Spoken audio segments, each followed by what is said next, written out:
আগের ভিডিওতে আপনাদের দেখিয়েছিলাম যে বঁটি ঝাঁপের রিচুয়ালসগুলি, আর আজকে সকাল সকাল বেরিয়ে পড়েছি দেখাতে বান ফোঁড়ার রিচুয়ালস। এই বান ফোঁড়ার সমস্ত গল্প আপনাদের জানাবো।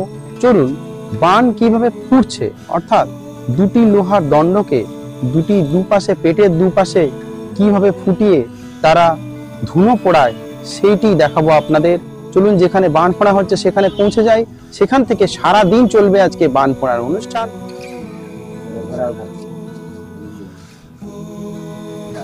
এর আগের ভিডিওতে আপনাদের দেখিয়েছিলাম সন্ন্যাসীরা কীরকম ভাবে বঁটির ওপর ঝাঁপিয়ে পড়ছে, আর আজ দেখাবো আপনাদের বান ফোঁড়ার একটি রিচুয়ালস।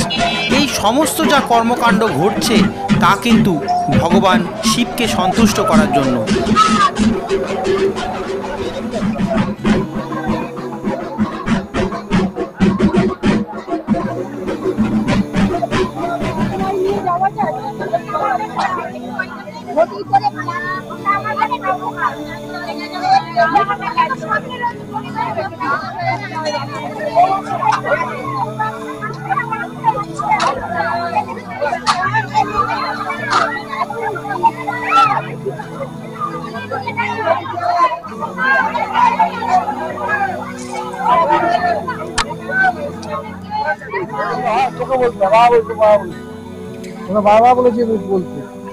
আর এইগুলি হলো সেই বান, যেটি একটি লোহার দুটি দণ্ড, যার সামনের দিকে ধুনো পোড়ানোর জায়গা, আর দুটি দণ্ড দুদিকে চলে গেছে যা সূচালো করা আছে, যা পেটের কাছে গেঁথা হয় প্রায়।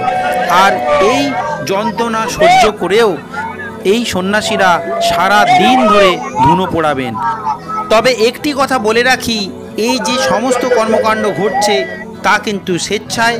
যারা এই সব বিশ্বাস করে এবং যারা এই সব করতে চায় তাদের জন্যই এইগুলি। কেউ কিন্তু জোর করে এগুলি করার চেষ্টা করবেন না। আপনাদের বলে রাখি, আমি ছোটবেলা থেকে এই বান ফোঁড়ার রিচুয়ালসগুলো দেখে এসেছি, কারণ এটি আমাদের পাড়াতেই হয়ে থাকে। রঘুনাথপুর নামক জায়গায়, অর্থাৎ বাগুয়াটি থানার অন্তর্গত রঘুনাথপুর, অর্জুনপুর, তেঘরিয়া, এই সমস্ত অঞ্চল জুড়ে যত মানুষ আছে এই একটি রিচুয়ালসে অংশগ্রহণ করে এবং সন্ন্যাস গ্রহণ করে। তারা প্রায় 15 দিন, 1 মাস, কেউ 7 দিন, বিভিন্ন সময় ধরে সন্ন্যাস গ্রহণ করেছিল।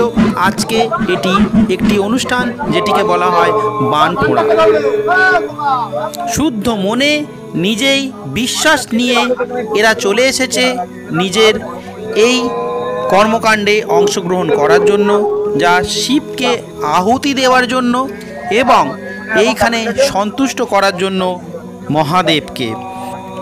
আর এখানে চলছে সেই বান ফোঁড়ার কাজ, অর্থাৎ এই দণ্ডটি দেখতেই পাচ্ছেন কিভাবে করা হচ্ছে এই বান ফোঁড়ার কাজটি।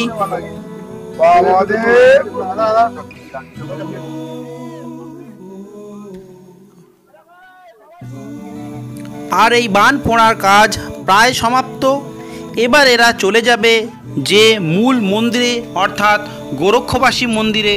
গোরক্ষনাথকে এরা ধুনো পুড়িয়ে সন্তুষ্ট করার চেষ্টা করবে। পুরো মন্দির ঘুরবে এবং বিভিন্ন বাড়ি বাড়ি যেখানে যত মন্দির আছে এই গ্রামে সমস্ত মন্দিরে সারা দিন ধরে পৌঁছাবে।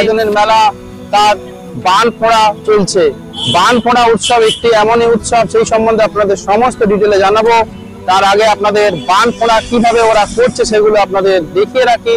চলুন দেখা যাক বান ফোঁড়া রিচুয়ালস গুলি। আমার পিছনেই ওনারা অলরেডি চলে এসছে, ওনারা তাদের বান ফোঁড়ার অনুষ্ঠান শুরু করে দিয়েছে। চলুন দেখা যাক।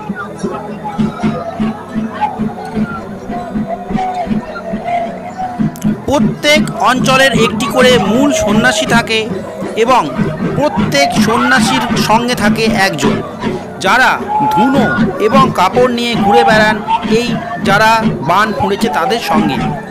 দুটি দণ্ডের ঠিক সামনের অংশে যেই জায়গায় একটু চওড়া অংশ, সেখানে কাপড় জড়িয়ে আগুন লাগিয়ে গুঁড়ো করা ধুনো ছড়িয়ে দিলেই একটা স্ফুলিঙ্গ সৃষ্টি হয়, এটিকেই বলা হয় ধুনো পোড়ানো। আর এই ধুনো পোড়ানোর মাধ্যমেই এনারা চেষ্টা করেন মহাদেবকে সন্তুষ্ট করার জন্য। দেখতেই পাচ্ছেন কিভাবে এই সন্ন্যাসীরা ধুনো পোড়াচ্ছেন বিভিন্ন মন্দিরে। এই ধুনো পোড়ানোর অনুষ্ঠান চলবে সকাল থেকে বিকেল পর্যন্ত, প্রায় সন্ধ্যা পর্যন্ত বিভিন্ন জায়গায় গিয়ে কিন্তু এনারা ধুনো পোড়াবেন। আপনাদের এই ধুনো পোড়ানোর কিছু অংশ দেখাচ্ছি, তারপর দেখাবো বিভিন্ন অঞ্চলে গিয়ে গিয়ে এনারা কিভাবে ধুনো পোড়ান আর বিভিন্ন মন্দিরে গিয়ে গিয়ে কিভাবে ধুনো পোড়ান। সারাদিনের অনুষ্ঠান দেখবেন। এরপরে আপনাদের দেখাবো চড়ক গাছের ঘোড়া। এর পরের ভিডিওতে অবশ্যই ফলো করবেন আর এই ভিডিওটি সম্পূর্ণ দেখুন। আশা করছি এই রিচুয়ালসটি সম্পূর্ণভাবে বুঝতে পারবেন।